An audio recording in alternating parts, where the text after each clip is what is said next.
ADRE পৰীক্ষা যেতিয়া হ'ব মই টংকেশ্বৰ ৰাভাক কম যে এটা কোচিং কেম্প এটা 6 মাহৰ আগৰ পৰাই চলাব লাগিব।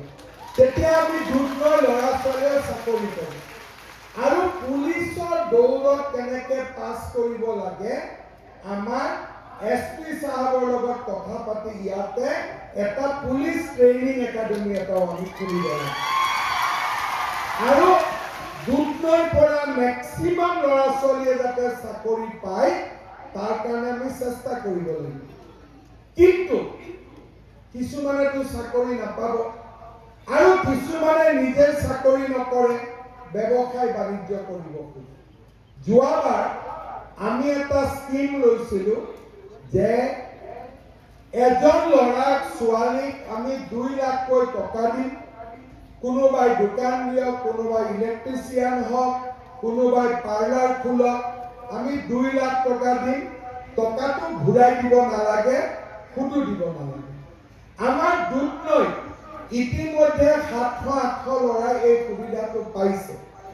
এইবাৰ আজি মই আপোনালোকক প্ৰতিশ্ৰুতি দিছো অহাবাৰ মই 10,000 দুধনৈ ল'ৰা ছোৱালীক এই সুবিধা ফিৰাই দিব নালাগে, সুদ দিব নালাগে।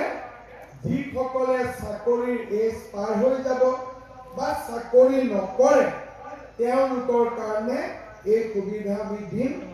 এই আঁচনিটোৰ নাম হৈছে CM-AAA।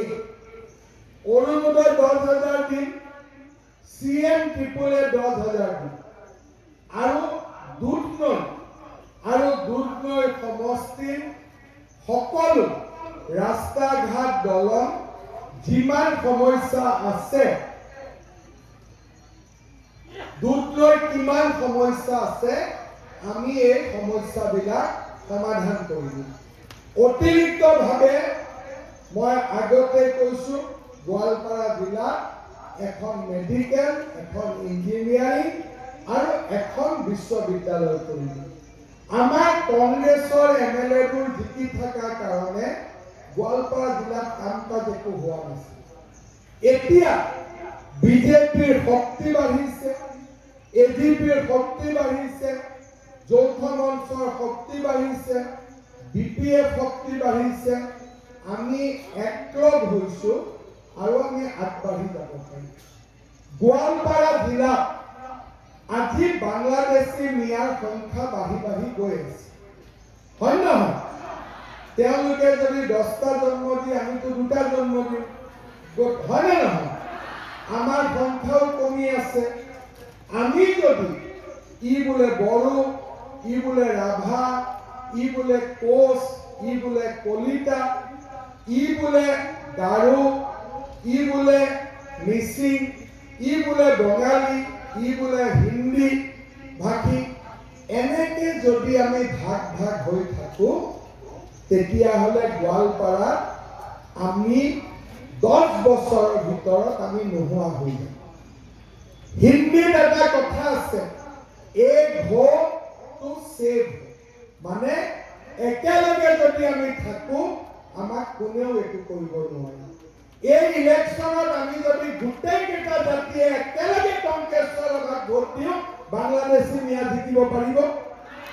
বাংলাদেশী মিয়া জিকিব পাৰিব নোৱাৰে।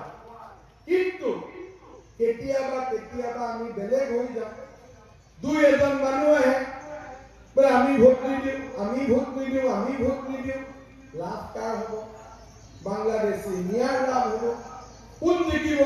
বোলে ৰচিদ মণ্ডল জিকিলে, মোল্লা জিকিলে, আলাউদ্দিন জিকিলে, খিলিজুদ্দিন জিকিলে, এইবিলাকে জিকি থাকিব। অসমীয়া আৰু ভাৰতীয় মুছলমানৰ লগত আমাৰ একো নাই। কিন্তু গোৱালপাৰা জিলাখন আমি বাংলাদেশী মুছলমানৰ হাতত এৰি দিব নোৱাৰো, চিধা কথা। আৰু সেইকাৰণে আমি সকলো একেলগে টংকেশ্বৰ ৰাভাক ভোট দি জিকাব লাগিব।